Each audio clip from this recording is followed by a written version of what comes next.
Buenas tardes. En esta presentación vamos a hablar acerca de la comparación de los métodos filosóficos de Platón, Aristóteles y Kant. Mi nombre es Jocelyn Salas y les voy a hablar del método trascendental que fue creado por Kant. En este método existen dos elementos principales, que son el objeto y el sujeto. Entiéndase por objeto como el saber o el conocimiento mismo y como sujeto el ser que sabe o el ser que conoce. Se debe mencionar que en esta metodología el elemento principal es el sujeto. Esto debido a que la metodología trascendental no busca la investigación del origen del saber, sino que más bien busca fundamentarlo. Por ejemplo, yo pude haber aprendido en mi familia que estaba mal lastimar a las personas. El origen de este saber mío proviene de mi familia. Sin embargo, cuando me pregunto si esto es verdad, no puedo responderme diciendo que es verdad porque lo aprendí de mi familia. Tengo que buscar fundamentaciones y esto se hace a través de la búsqueda de razones independientes de la fuente de mi saber. Mi nombre es Nicole Jiménez y yo les voy a hablar sobre el método aristotélico.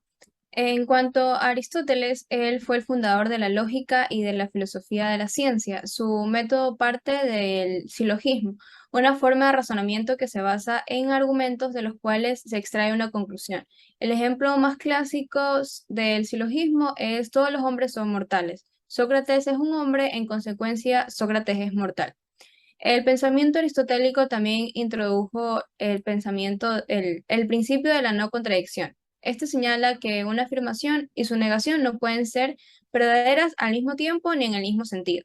Por ejemplo, estoy vivo o estoy muerto, en relación con la vida del sentido biológico. Asimismo, Aristóteles descubrió que existen razonamientos aparentemente verdaderos, pero que en el fondo son falsos. A estos los llamó falacias lógicas.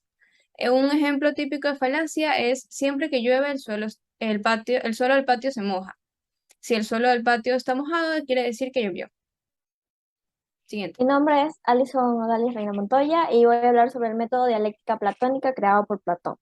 Este método se basa principalmente en la indagación filosófica a través del diálogo y surgió a partir del perfeccionamiento de la mayéutica de Sócrates. Este método hace uso exclusivo de la razón, dejando de lado el mundo sensible y de las emociones por el mundo de la verdad, la razón y lo inteligible.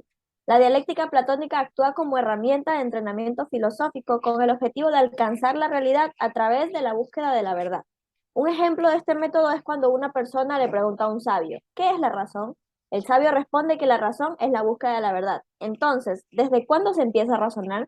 El sabio explica que el razonamiento comienza a partir de que naces y las preguntas que te haces son contestadas por tus padres. En este caso, ellos serían los dadores de conocimiento y de la verdad.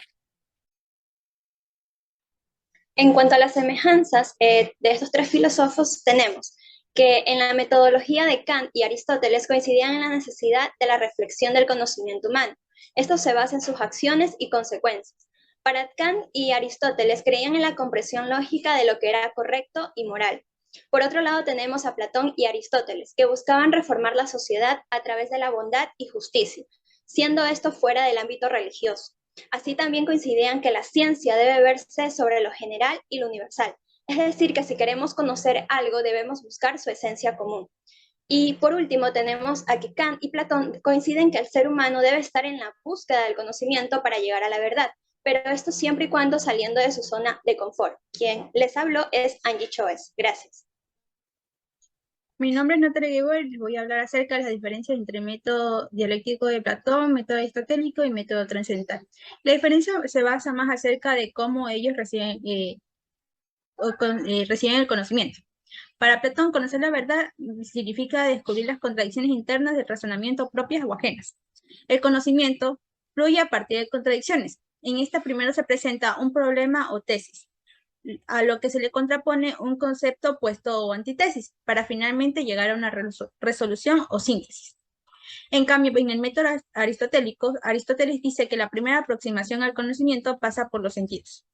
El método comienza del estudio de fenómenos particulares al conocimiento de esencias, partiendo de que el conocimiento nace en la experiencia sensible y se completa en la razón del hombre. Finalmente, para Kant, en el método trascendental, el conocimiento no versa sobre objetos, sino sobre nuestro modo de concebir a priori los objetos. El método trascendental busca dar razón al objeto, es decir, fundamental. Muchas gracias.